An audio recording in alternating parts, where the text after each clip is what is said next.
Assalamualaikum warahmatullahi wabarakatuh. Selamat Waalaikumsalam. malam. Saya bingung manggilnya nih Bang atau Bung, karena tadi belum dijelaskan antara perbedaan dan Bang dan Bung. Mas aja lah, Mas. Yang juga boleh yang. Ya, oke. Nanti suhu saya panas ke belakang susah kan? Oke.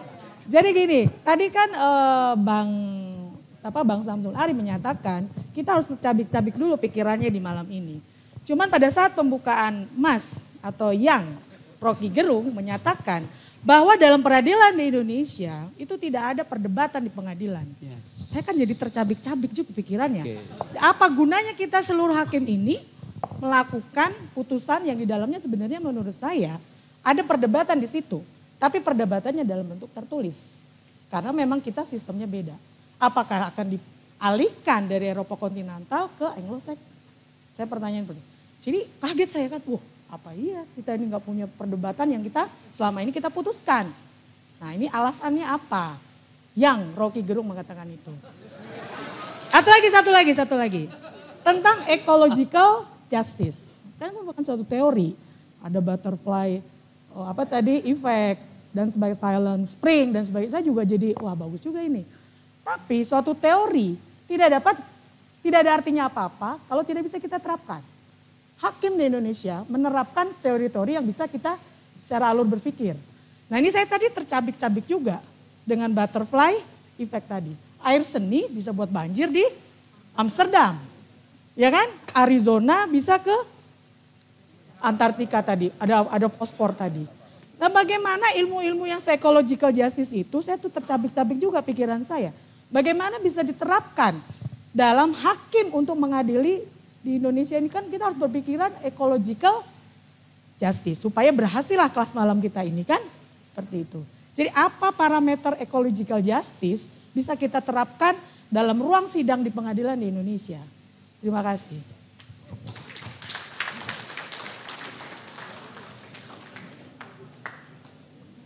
Ya, satu dulu atau dua? Oke, saya mau jelasin soal Bung dan Bang itu. Gini, Bang Rocky. Bung itu dulu sejarahnya, mungkin Bang Rocky juga nggak tahu. Bung itu dulu panggilan yang diberikan oleh kepada Soekarno pada waktu dia dibuang di Bengkulu. Orang Bengkulu memanggil penghormatan laki-laki tua di situ, ya laki-laki itu dengan panggilan Bung. Bung itu sebetulnya Bang. Sama seperti Dang. Itu panggilan-panggilan yang ada di daerah khususnya Bengkulu, Lampung, Sumatera Selatan. Bung itu adalah panggilan kakak laki-laki. Sama seperti Bang. Jadi di Lampung itu masih ada orang yang manggilnya Bung. Tapi Bung itu sebetulnya penghormatan panggilan untuk laki-laki. Lalu karena dianggap waktu itu panggilan itu egaliter rasanya. Jadi Bung semua, ada Bung Hamka, ada Bung Sahrir, ada semuanya itu. Jadi kira-kira seperti itu. Jadi Bung itu adalah sama seperti Mas gitu ya. Sama seperti Daeng, sama seperti Puang ya, panggilan-panggilan penghormatan. Jadi kalau kita manggil Bung itu sebetulnya penghormatan. Ya, meskipun belakangan kemudian itu dianggap panggilan egaliter. Beliau yang paling senang betul kalau egaliter, panggil nama aja nggak apa-apa. Ada beberapa kawan saya tuh yang lebih muda gitu, manggil Bang Rocky ini Rocky gitu aja. Saya nggak kuat lah karena saya belajar pada tradisi ya meskipun dibilang katanya itu feodalism, tapi ya nggak sanggup juga. Beliau ini umurnya 64 ya kan, jauh sekali gitu. Oke, satu pertanyaan lagi dari, lupa. Oke, silakan.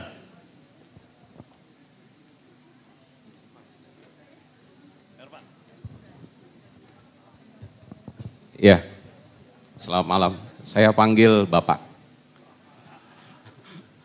Kalau diperkenankan saya panggil Prof. Ya. Jadi gini,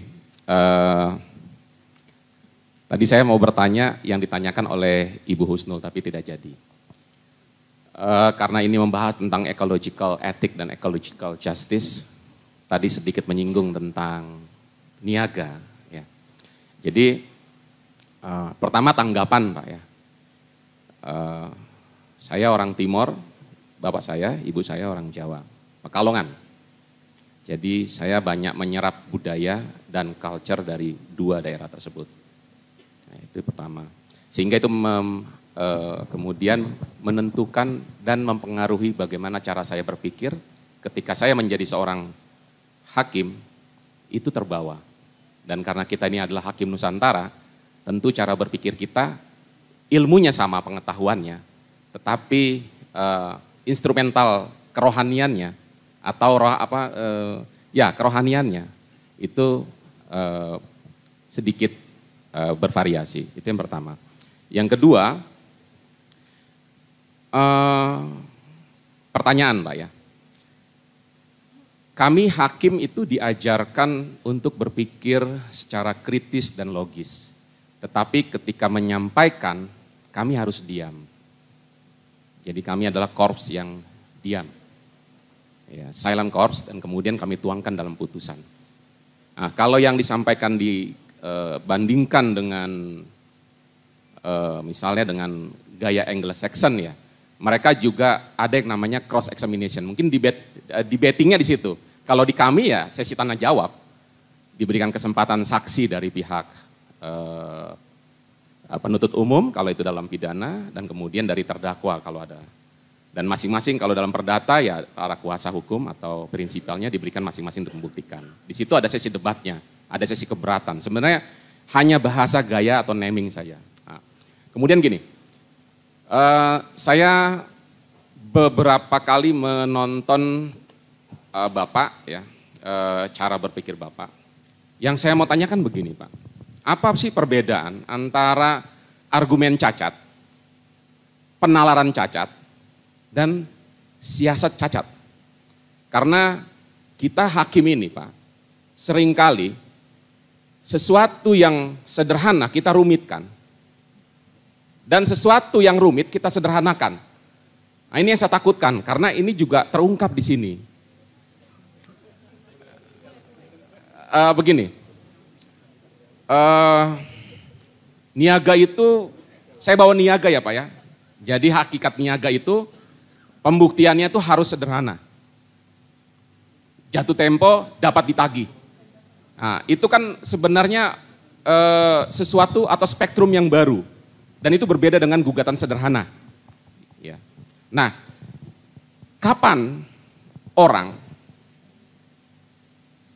atau pada titik mana seseorang supaya tidak jatuh dalam lereng licin atau reductio ad absurdum, karena Bapak tadi bandingkan antara seorang mahasiswa yang tepuk nyamuk mati kemudian banjir di Belanda, itu awalnya meragukan, tapi kemudian kok jadi awalnya tidak meragukan, tapi kemudian jadi meragukan atau sebaliknya. Lalu ketemu pada titik di mana orang berpikir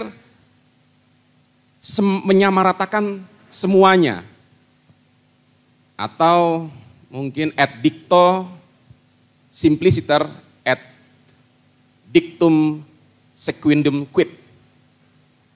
Jadi antara orang yang berlogika menyamakan rata, ambil contoh, karena perempuan itu boleh ditato, maka dia juga mempunyai hak untuk diaborsi.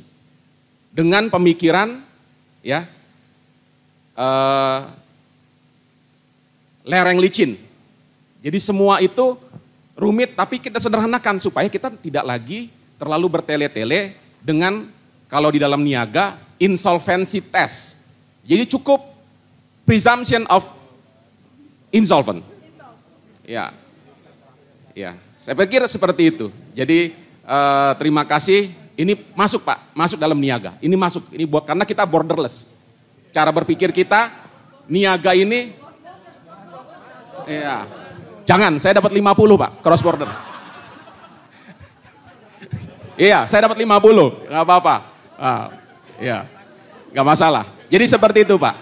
Jadi ini tataran pada grand teori atau meta teori. Saya minta petunjuk dari Prof. Terima kasih.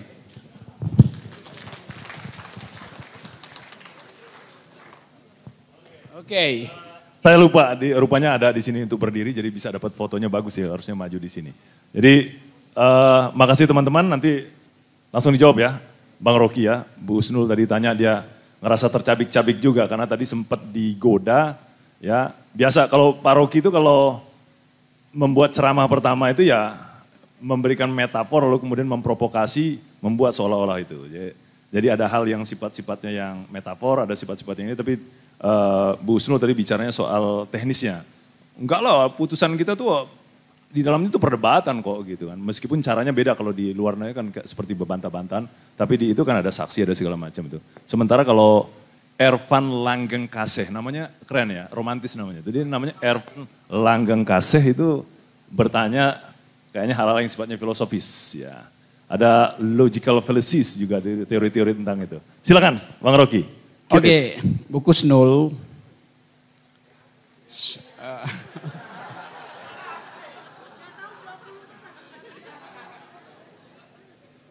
Saya mesti cari kalimat supaya berhenti di kalimat itu aja ya ntar. Saya tidak akan minta maaf kalau saya mencabik-cabik akal pikiran ibu. Saya akan minta maaf kalau saya mencabik-cabik hati ibu.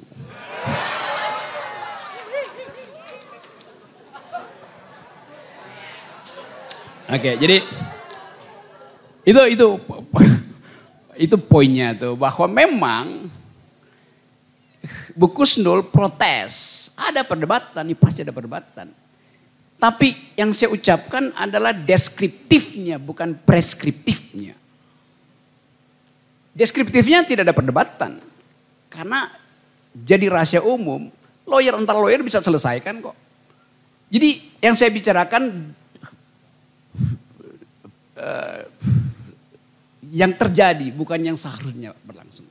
Ya saya percaya bahwa di antara panel hakim juga berdebat gitu sama aja. Ya di Mahkamah Konstitusi juga begitu, tapi kita tahu ujungnya kayak itu transaksi tanpa legal reasoning gitu sebetulnya kan. Oke. Itu poin awalnya. Tapi saya nggak bantah bahwa tentu pada beberapa kasus yang khusus kita tahu kualitas hakimnya itu justru memprovokasi perdebatan. Entah itu melalui tulisan, duplik, replik, segala macam. Tetapi asumsi orang sekarang, dan itu yang membatalkan keinginan kita untuk menghasilkan justice. Under table transaction itu mendahului keputusan hakim yang di atas meja justru. Ini yang disebut sebagai Machiavellian paradox. Machiavelli dianggap mempromosikan end justifies mean. Tujuan menghalalkan cara. Padahal sebetulnya Machiavelli tidak begitu etikanya. Machiavelli membocorkan apa yang terjadi di istana Pangeran Florence, yaitu transaksinya. Jadi Machiavelli membocorkan sebetulnya supaya jangan lakukan seperti itu. Itu dalilnya itu. Oke. Dapat ya, Bu? Ya memang secara normatif saya juga nggak setuju. Tetapi secara deskriptif itu yang terjadi di dalam banyak kasus. Ya pengadilan niaga kan ada prinsip apa namanya, a pact must be served if and only if the thing yang di assuming di situ masih stand still. Pacta sunt servanda dengan persyaratan rebus sic stantibus. Bukankah itu dalilnya? Nah sekarang rebusnya itu udah berubah. Jadi faktanya juga sebetulnya jangan dipakai lagi. Tetapi rebusnya tidak lagi sic stantibus, tidak lagi stand still. Karena tadi transaksi di bawah meja. Kan itu semua kasus di koran yang dibuka soal itu tuh. Tapi saya tidak membatalkan bahwa prinsip a pact must be served adalah hal yang dipegang di dalam pengadilan perdata tuh. Kan di pengadilan perdata orang yang boleh berbohong kan, nggak apa-apa dong. Nggak ada konsekuensi pidana di situ orang berbohong di perdata. Yang penting tadi selesai masalahnya itu, selesai di situ. Nah sekarang soal yang kedua tadi, soal apa namanya tadi? Itu sistem hukumnya memang begitu, tapi kan kita bisa milih sistem hukum kan. Dalam pengadilan perdata apa bisa kan sekarang kita dispute di sini tapi kita minta hakim Singapura yang putusin misalnya. Itu nggak ada soal tuh. Tapi yang menarik dari Pak siapa tadi yang namanya bagus tadi? Ervan Langgeng Kasih. Yang mempersoalkan apa tadi? Ervan. Ya, Ervan Langgeng Kasih. Pak Ervan mempersoalkan logical fallacies. Ya, apa cacat fallacies? Ya, oke dalam konteks itu. Okay.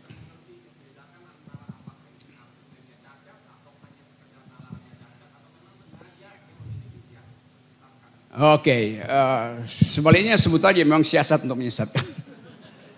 Karena kalau saya bersiasat menyesatkan, Anda nggak usah khawatir, karena Anda akan tersesat di jalan yang benar.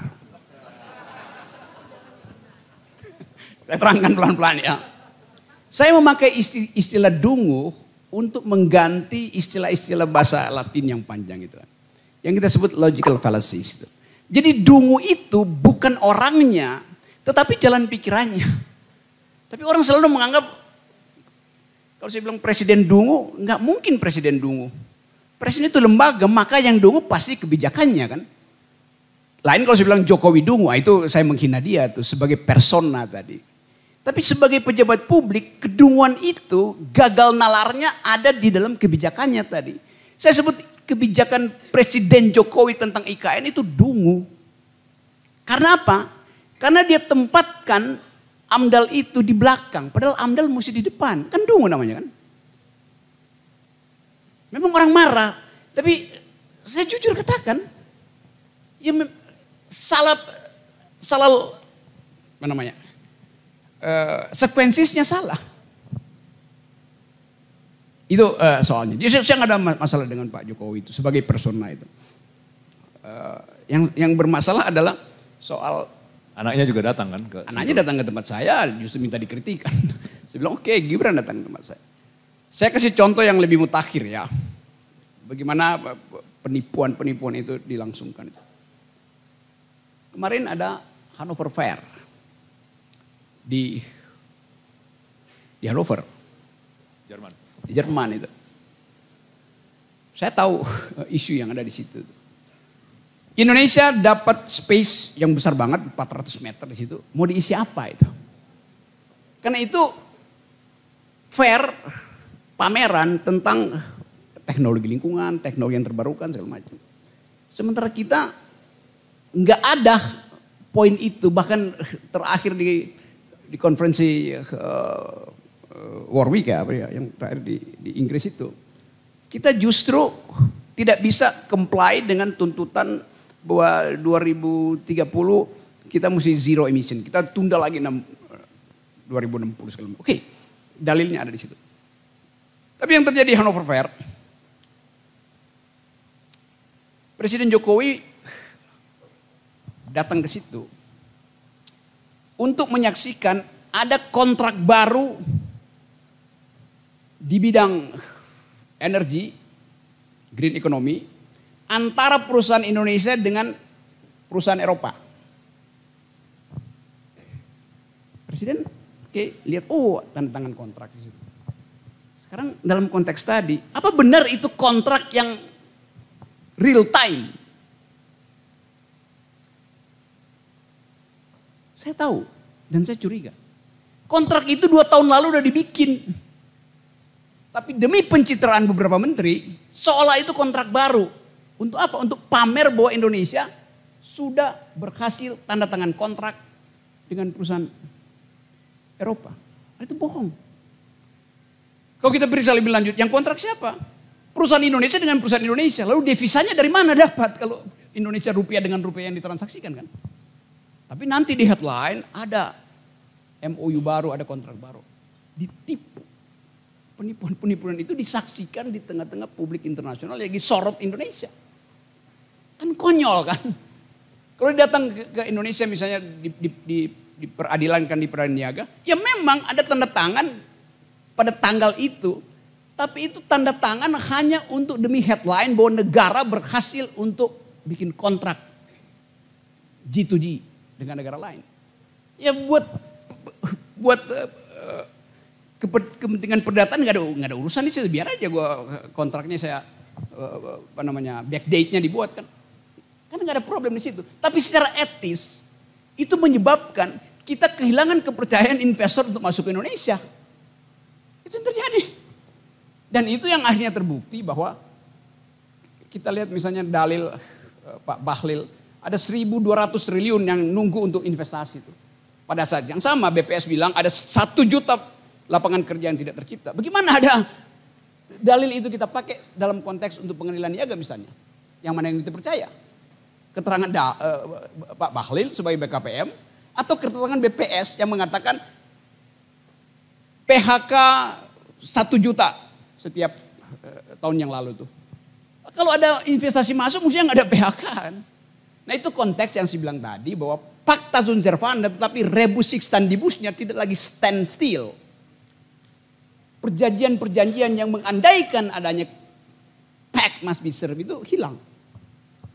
Jadi di situ saya anggap bahwa ada legal reasoning yang gagal dipahami oleh lawyernya misalnya. Kalau lawyernya berdebat di sini kan dia nggak tahu bahwa yang dia perdebatkan adalah sesuatu yang fake di Hanover sebetulnya. Nah itu pentingnya info tambahan itu diperlukan. Jadi saya percaya bahwa di pengadilan pasti yang dibuka adalah fakta. Tetapi fakta itu sebetulnya sekuensisnya adalah pemalsuan dari awal. Nah itu membutuhkan kecerdikan dan siasat untuk menemukan di mana persembunyian faktual dari dispute itu kira-kira. Itu gampangnya tuh. Oke. Ya, pertanyaan-pertanyaan filsafat, jawaban-jawabannya filsafat masih agak ngawang-ngawang. Nanti dibikin konkret aja sama teman-teman pertanyaannya. Ini sebetulnya kuliah inspirasinya untuk, tadinya ini kuliah biasa untuk lingkungan hidup. Tapi sudah tarik aja kuliah inspiratif ya, semuanya muncul. Tapi karena di sebelah kanan saya ini niaga, biar mereka dulu ya yang bertanya. Ya gitu kira-kira ya. Ini belum selesai nih, masih jam 9.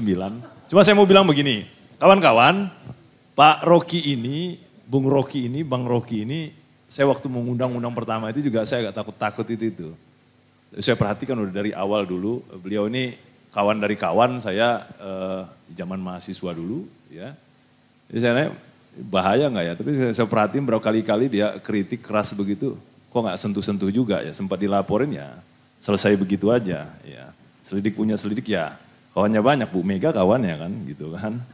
Besok mau ketemu sama Pak Luhut, lagi dipanggil sama Pak Luhut ya.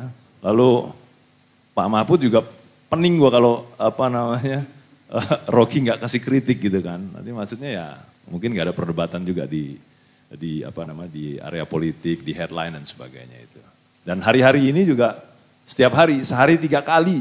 Sehingga susah dia ngomong di FNN ya kan. Dengan Bang Hersubeno itu juga senior saya di Fakultas Hukum Unila ya.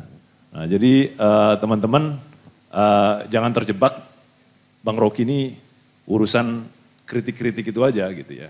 Enggak. Jadi meskipun dia ngeritik begitu bukan berarti kita bukan bagian dari makarnya dia. Jadi saya pastikan kita bukan bagian dari makarnya Bang Rocky ya. Itu catat itu direkam itu ya. Kita cuma mau untuk menyerap asupan gizi pengetahuan alternatif dari cara berpikirnya dia. Oke, Bang Dedi Wijayanto. Silakan di sini biar fotonya bagus atau di situ.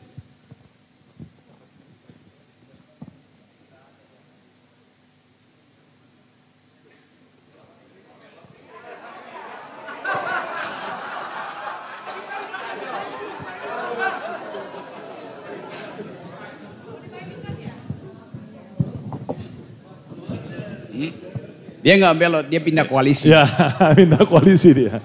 Mereka, Bang Rocky, mereka ini udah pening dengan kuliah cross border insolvency gitu.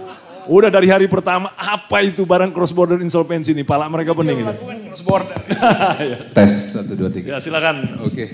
Pak Dedi. Assalamualaikum warahmatullahi wabarakatuh. Waalaikumsalam. Selamat malam dan pro natura. Di sini karena materinya adalah lingkungan, terus terang aja saya berdiri di sini nih. Yang terhormat Bapak Kapus Diklat, terima kasih atas ini waktunya. Pak Dedi ini adalah aktivis lingkungan hidup. Dia waktu mahasiswa adalah salah satu aktivis lingkungan di kampusnya. Jadi dia mau ngomong soal lingkungan. Di mana Di Unila juga. Oke. Anak buahnya Hersubeno juga ini. Mungkin Anak buah Bang Beno. kalau yang lain manggil Bung Rocky atau Bang Rocky, mungkin saya di sini akan manggil senior karena satu passion, satu frekuensi mungkin kita di sini kan. Dan untuk itu Pak Kapus di sini jangan dikira saya akan mau bertanya karena di sini saya mau dipoto. Makanya saya berdiri di sini. Dan untuk bicara saya tidak akan mengatasnamakan niaga. Walaupun kami ada materi ke-6 yaitu materi cross border, lintas batas, itu nggak akan saya gunakan. Saya di sini akan mengatasnamakan saya sebagai pemerhati peserta pelatihan lingkungan. Biar agar saya kelihatan agak perhatian. Jadi kurang lebih seperti itu. Saya agak tertarik oleh Pak Rocky Gerung. Saya juga meminta difoto di sini. Saya tertarik dengan Pak Rocky Gerung waktu mengatakan bahwa tadi abang kita tadi menyatakan ada hak gugat lingkungan, rekan-rekan di sini ya. Hak gugat lingkungan, perhatikan untuk rekan-rekan dari militer, kita satu warna, hijau. Pro natura itu hijau, rekan-rekan militer. Jadi hak gugat lingkungan, coba kita bayangkan rekan-rekan. Apabila lingkungan itu akan menggugat, hampir semua yang ada di sini akan kena gugat. Karena apa? Kita harus sadari bahwa kita ini pasti akan mencemari lingkungan. Coba kalau kita bayangkan nanti seandainya Bang Rocky bisa menyusun suatu aturan, suatu etik, apabila nanti kita baku mutu lingkungan itu harus nol, harus zero. Dan setiap orang ini ketika dia hidup, selama dia hidup itu harus zero. Biar nggak mencemari lingkungan. Artinya seperti lingkungan itu self healing dia sendiri. Jadi sebenarnya dari leluhur kita itu sudah memberikan kebiasaan-kebiasaan baik rekan-rekan. Contohnya di sebagian wilayah kita itu ada ketika orang itu menikah, dia akan menanam. Itu untuk anak cucunya nanti. Salah satunya kan seperti itu. Cobalah. Kan seperti itu. Ada baku mutu lingkungan yang harus setiap orang ini ketika dari dia lahir sampai mati harus zero. Itulah cita-cita kita, Senior Rocky. Sebagai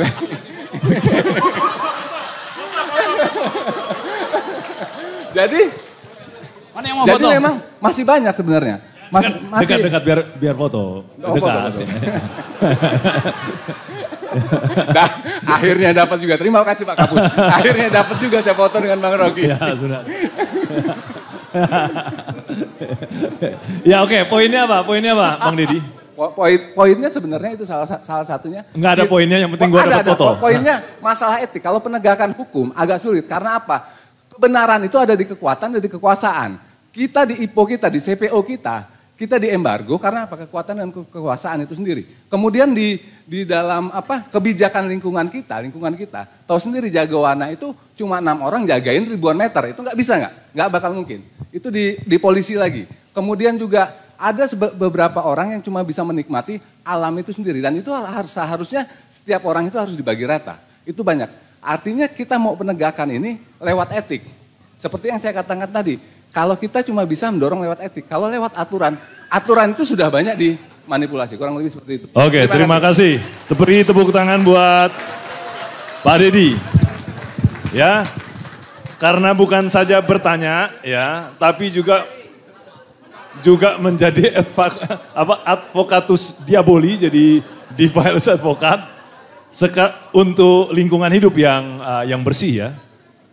Lalu kemudian memberi kuliah juga, maka akan ada bonus buat Bang Deddy. Bonusnya nanti di September, Oktober ikut sama kami berdua ke Himalayan tapi bayar sendiri. Dijawab Bang. Oke. Ya pada akhirnya kalimat terakhir Anda yang jadi kunci itu. Bahwa power itu bisa membatalkan justice sebetulnya. Saya kasih ilustrasi aja supaya kita. Ada hal yang konkret. Sebelum kita bermain-main dengan legal reasoning yang tingkatnya epistemologis itu. Kira-kira 3 bulan lalu saya naik ke Gunung Gede itu. Ke Surya Kencana dari Gunung Putri. Saya ditahan di situ oleh teman-teman yang mengadukan satu peristiwa. Itu kalau kita naik ke arah Surya Kencana kan ada kebun-kebun kentang, wortel segala macam. Suatu hari ada orang mulai patok itu, tanam garis. Lalu rakyat di situ merasa ada apa itu? Kenapa dipatok? Ternyata 2 minggu kemudian ditaruh gede-gede plang di situ. Ini adalah proyek strategis panas bumi presiden.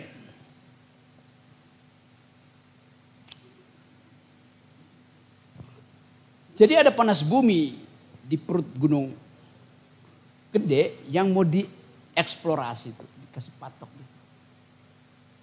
Saya tanya, patok itu disepakati oleh warga enggak? Enggak, dipatok aja begitu. Yang menarik adalah kepala desanya, anak SD, saya lulusan SD situ, dia bilang begini ke saya.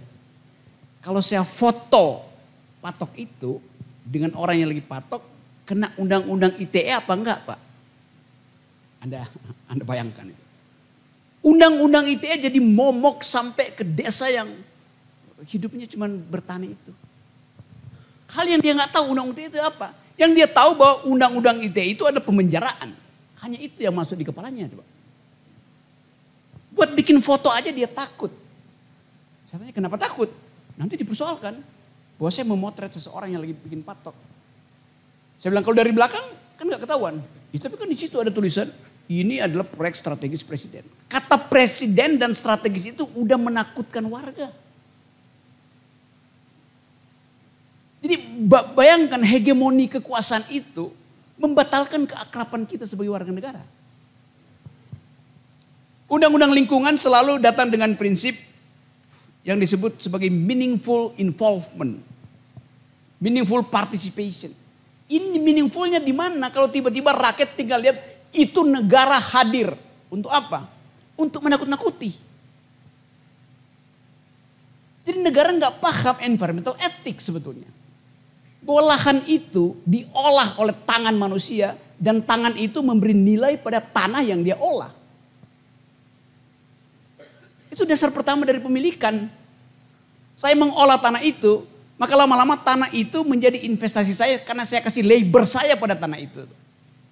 Kan itu diajarkan oleh filsafat hukum John Locke. Anda boleh ambil dari tanah itu, tapi Anda harus tinggalkan jumlah yang sama dengan yang Anda ambil buat orang lain. Lockean proviso dalam filsafat hukum. Kan itu dalil. Tapi kalau dia masuk di dalam pengadilan akan dianggap ya memang Anda bersalah karena memotret orang di situ. Apalagi kalau dia kasih tali misalnya, tali rafia 2 meter. Jangan masuk lahan saya, pintunya hanya dari bambu. Akan ada yang perkarakan rakyat ini. Dia menghalang-halangi proyek strategis negara. Padahal dia cuma kasih tanda tali kecil di situ. Tetapi itu akan jadi problem, akan dipidana akhirnya kan. Jadi konteks dari persoalan itu dibatalkan oleh arogansi kekuasaan tadi. Banyak kasus di situ saya lihat tuh. Di seluruh Indonesia begitu kasusnya tuh. Nah ini yang saya ingin hakim mengerti bahwa dia bukan sekedar petugas undang-undang tapi petugas etis tentang justice itu. Nah dalilkan di situ bahwa tanah itu satu nafas dengan keringat, satu basah keringat petani itu tanahnya, uap yang keluar dari tanah satu nafas dengan petani itu. Lalu itu diabaikan sebetulnya. Apalagi kalau kita bicara tentang hak masyarakat adat. Jadi sekali lagi memang harus ada radical break untuk paham ecological mode of thought, environmental ethics. Nah kasus-kasus ini yang bertebaran di Indonesia itu dipantau oleh Eropa. Dan akhirnya jatuhlah penalti bahwa seluruh bisnis yang berbasis pada kerusakan lingkungan tidak akan dihidupkan melalui investasi asing. Ya mungkin masih bisa nego negara. Tapi kita udah ditegur secara etis, malu kita kan. Negara yang katanya, namanya apa? Ibu pertiwi, tanah air. Tapi yang terjadi adalah eksploitasi yang menghasilkan kemelaratan dan ketakutan bahkan itu. Jadi itu kira-kira yang saya hanya mau terangkan itu. Ya, saya bukan praktisi di bidang itu. Tetapi dalil-dalil dasar untuk menjadi praktisi itu yang saya ingin bebankan pada teman-teman. Assalamualaikum warahmatullahi wabarakatuh. Waalaikumsalam warahmatullahi wabarakatuh.